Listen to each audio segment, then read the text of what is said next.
Hello కానమోకు కథావచనం మోహనవచనం పరిజ్ఞాన హితబాండం నిత్య చదువరి శ్రోతలకు ఆహ్వానం నమస్కారం. చదవదగునెవరు రాసిన తదుపరి చదివిన వెంటనే మరువక పలువురికి వినిపింపబూనినా అది ఏ పరిజ్ఞాన హితబాండమవుపో మహిళ మోహనవచనమై విరాజిల్లు. పరిజ్ఞాన హితబాండం లక్ష్యం ప్రతివారీ సమాచార హక్కు ఆస్ఫూర్తితోనే ఇప్పుడు రంగనాయకమ్మ విశ్లేషణాంశంగా కృత్రిమ మేధ సర్వాంతర వ్యాప్తి అనేటువంటి అంశాన్ని ఇప్పుడు మన కానమోకు కథావచనం శ్రోతలకు మీ కానమోకు స్వరంలో వినిపిస్తాను, వినండి. కృత్రిమ మేధ సర్వాంతర వ్యాప్తి. ఇక వినండి. కృత్రిమ మేధ భ్రమలు వాస్తవాలు. ఈ మధ్య కృత్రిమ మేధని ఆకాశానికి ఎత్తేస్తూ పత్రికల్లో వ్యాసాలు సంపాదకీయాలు వస్తున్నాయి. దాన్ని శ్రేయోమేధ అని, మేధో విప్లవం అని, ఇంకేదో అని చెబుతున్నారు. కృత్రిమ మేధ గురించి నాకు పెద్దగా తెలియదు. అందుకని కంప్యూటర్ రంగంలో దాదాపు 40 ఏళ్ల అనుభవం ఉన్నవాడు, అమెరికాలో పెద్ద పెద్ద సాఫ్ట్వేర్ కంపెనీలో పనిచేసిన జే ప్రసాద్తో మాట్లాడితే కొంచెం అర్థమైంది. అయితే నేను ఇప్పుడు చెప్పదలుచుకున్నది ఆ సైన్స్ గురించి కాదు. నిజానికి ఏ సైన్స్ అయినా ప్రస్తుత సమాజంలో ఏ వర్గ ప్రయోజనాల కోసం ఉపయోగపడుతుందో చెప్పాలని మాత్రమే. కృత్రిమ మేధ అనేది మనుషులు కొన్ని పనులు జరగడం కోసం రాసుకునే ఒక కంప్యూటర్ ప్రోగ్రాం అట. ఇంకా సరిగ్గా చెప్పాలంటే మనుషులు రాసుకునే అనే బదులు పెట్టుబడిదారీ యజమానులు రాయించుకునే అంటేనే బాగా సరిపోతుంది. మొత్తానికి కృత్రిమ మేధ అంటే ఒక కంప్యూటర్ మీద పనిచేసే సాఫ్ట్వేర్ ప్రోగ్రాం అనుకోవచ్చు. ఈ ప్రోగ్రాం మానవ భాషను, వ్యక్తీకరణను అర్థం చేసుకుంటూ అనేక రంగాలకు సంబంధించిన ఎంతో విస్తారమైన సమాచారాన్ని పోగు చేసి అనేక విషయాలను అనేక కోణాల్లో వివరంగా విశ్లేషించి చెబుతుందట. కృత్రిమ మేధ కూడా మానవులు తమ ఉత్పత్తి శక్తులు పెరగడం కోసం తయారు చేసుకున్న ఒక సాధనమే. ఉత్పత్తి శక్తులు పెరగడం అంటే మెరుగైన ఉత్పత్తి సాధనాలను చేతిలోకి తీసుకుని పనిచేసే శ్రామికులు, ఇక్కడ సాఫ్ట్వేర్ ఉద్యోగులు. వారు తక్కువ మంది తక్కువ సమయంలో ఎక్కువ పనిని ఎక్కువ సామర్థ్యంతో చేయడం అంతే. వారికి పని గంటలు తగ్గేదేమీ ఉండదు సుమా. ఈ కృత్రిమ మేధ చెయ్యగలిగే పనులు ఇన్నిన్ని కావట, ఎన్నెన్నోనట. వాటిల్లో కొన్ని మాత్రమే వినిపిస్తా.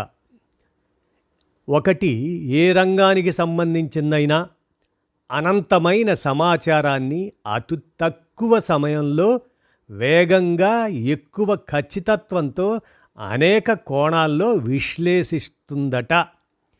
2, రోగ నిర్ధారణను పొరపాట్లు లేకుండా చేసి చికిత్సా విధానాలను కూడా సూచిస్తుందట. 3, రకరకాల రచనలను, అనువాదాలను అతి తక్కువ సమయంలో వేగంగా అతి తక్కువ దిద్దుబాట్లు మాత్రమే అవసరమయ్యే విధంగా చేస్తుందట. ఇక 4, వాతావరణంలో మామూలు ఊహకు అందని ఏ మార్పులు రావచ్చునో వాటిని ఏ విధంగా ఎదుర్కోవచ్చునో ఖచ్చితమైన అంచనా వేసి చెబుతుందట. 5, స్కూలు పిల్లలకి హోంవర్కులు చేసి పెడుతుందట. లెక్కలు కూడా చేసి పెడుతుందట. అనేక భాషల్లో ఏ విషయం మీదైనా సరే వ్యాసాలు రాసి పెడుతుందట. ఇక 6, సాఫ్ట్వేర్ విద్యార్థులకు కొత్త ప్రోగ్రాములు రాసి పెడుతుందట. 7, ఒక కొత్త ప్రోగ్రాముని ఎవరన్నా తయారు చేస్తే దాన్ని పరిశీలించి దాన్ని కృత్రిమ మేధ రాసిందో మనుషులు రాశారో తేల్చి చెప్తుందట. 8 కావలసిన విధంగా అన్ని రకాల సినిమాలకి, సాంఘికాలకి, జానపదాలకి, పౌరాణికాలకి కథల్ని, సన్నివేశాల్ని, సంభాషణల్ని, పాటల్ని, సంగీతాన్ని, దృశ్యాల్ని ఇలా ఏ రకం సినిమా తీయదలుచుకున్నారో ఆ రకంగా చేసి పెడుతుందట. ఇక 9వ అంశం ఏంటంటే మరమనుషులతోనూ అదే రోబోట్స్తో, మానవరహిత వాహనాలతోనూ, డ్రోన్స్తోనూ రకరకాల వ్యాపారాల శాఖలలో అతి తక్కువ మంది ఉద్యోగులతో పని చేయిస్తుందట. ఇక 10 నేల మీదే కాదు అంతరిక్షంలో కూడా పరిశోధనల్ని తేలిగ్గా చేసి పెడుతుందట. ఇలా ఒకటేమిటి, ఇందుగలదందు లేదని సందేహము వలదు, ఎందెందు వెతికి చూచినా అందందే కృత్రిమ మేధని ఉపయోగించి కంపెనీలు ఎన్నో లాభాలు గడించవచ్చునట. కొంతమంది పెట్టుబడిదారులు ఒక కృత్రిమ మేధ కంపెనీ మొదలుపెట్టి సాఫ్ట్వేర్ ఇంజనీర్లను జీతాలకు పెట్టుకొని కొత్త కొత్త సాఫ్ట్వేర్ ప్రోగ్రాములు రాయిస్తారు. ఆ ప్రోగ్రాములు అనేక రకాలుగా ఉంటాయి. ఆసుపత్రులకు, సైన్స్ పరిశోధనలకు కావలసినవి ఒక రకం, బ్యాంకులకు కావలసినవి ఇంకో రకం, పెద్ద పెద్ద యంత్రాలతో నడిచే పరిశ్రమలకు మరో రకం, అంతరిక్ష పరిశోధనలకు ఇంకో రకం ప్రోగ్రాములు, సినిమాలకు అన్నింటినీ మించిన రకం. ఇలా కృత్రిమ మేధ అనే సైన్స్తో రకరకాల ప్రోగ్రాముల్ని తయారు చేయించే కంపెనీలు ప్రపంచంలో దాదాపు 70,000 దాకా ఉన్నాయని ఒక లెక్క. ఈ కంపెనీల్లో తయారయ్యే ప్రోగ్రాములన్నీ అమ్మకం కోసం తయారైన సరుకులే. కాకపోతే అవి సబ్బుల్లాగానో, చెప్పుల్లాగానో, చొక్కాల్లాగానో వస్తువులుగా ఉండవు.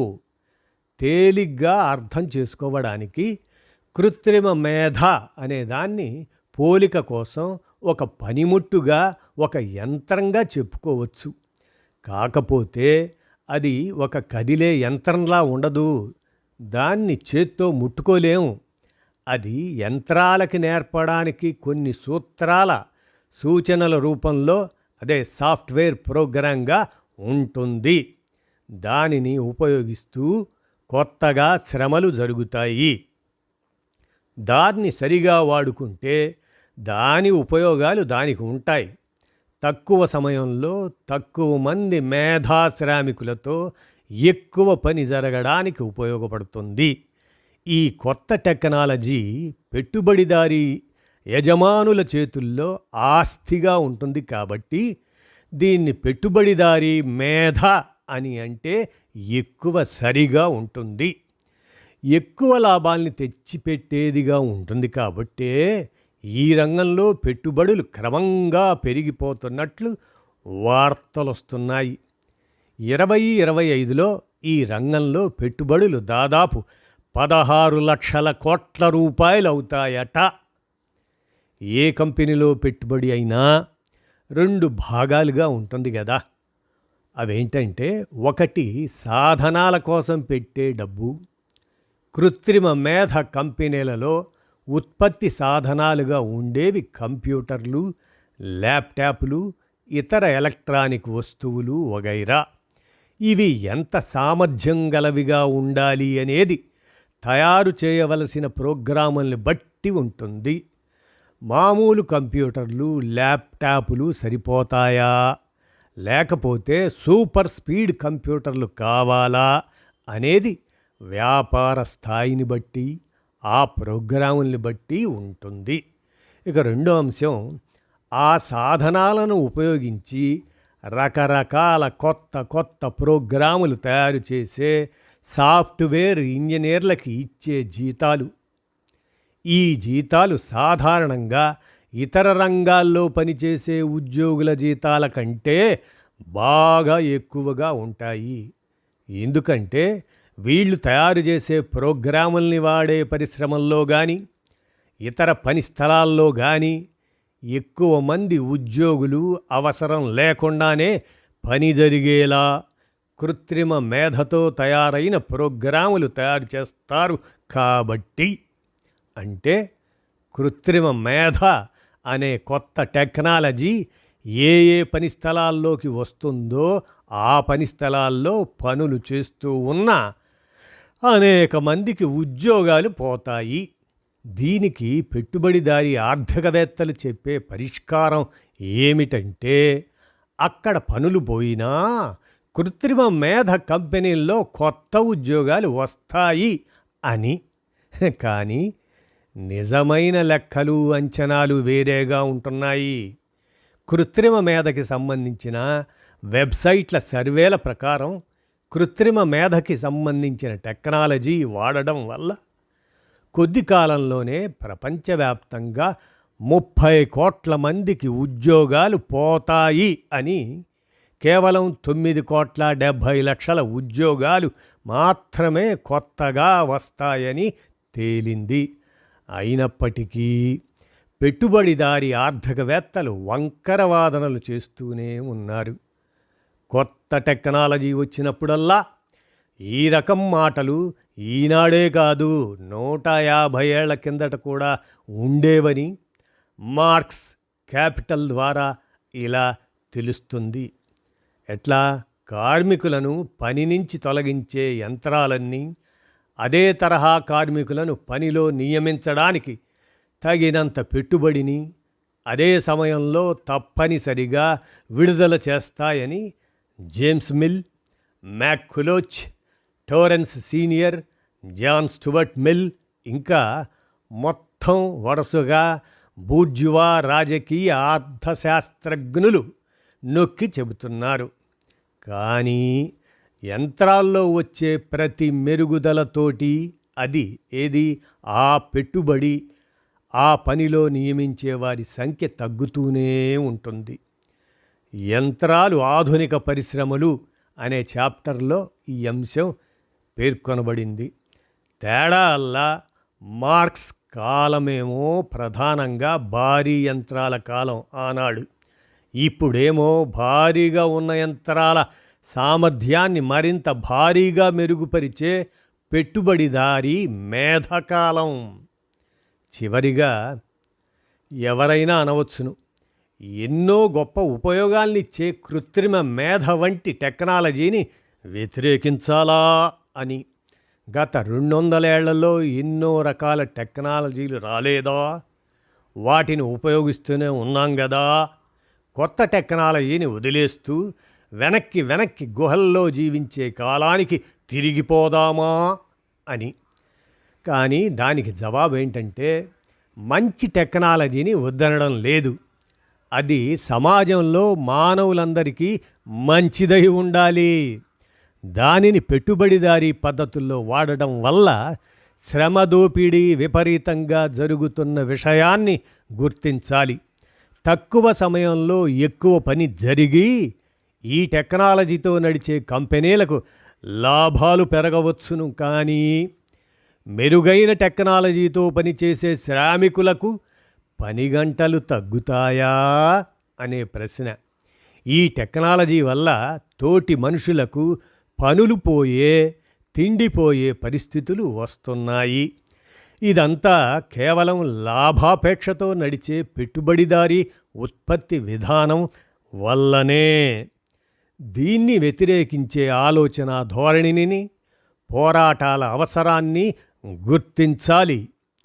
మార్క్స్ హెచ్చరించినట్లు టెక్నాలజీలో ప్రగతి మరింత తక్కువ కాలంలో ఒక పద్ధతిలో మరింత ఎక్కువ పని చేయించుకునేందుకు, అంటే శ్రమశక్తిని మరింత తీవ్రంగా దోచుకునేందుకు ఒక సాధనంగా ఎలా ఉపకరిస్తుందో గమనించాలే గాని ఆ టెక్నాలజీ సృష్టించే భ్రమల్లో పడిపోకూడదు అంటూ హెచ్చరికాయుత అంశంగా కృత్రిమ మేధ సర్వాంతర వ్యాప్తి అనే అంశంని రంగనాయకమ్మ గారి విశ్లేషణ రచనను వారికి కృతజ్ఞతా ధన్యవాదాలతో మన కానమోకు కథావచనం శ్రోతలకు మీ కానమోకు స్వరంలో విజ్ఞానాంశంగా వినిపించాను. విన్నారుగా, ఆలోచించండి. ధన్యవాదాలు.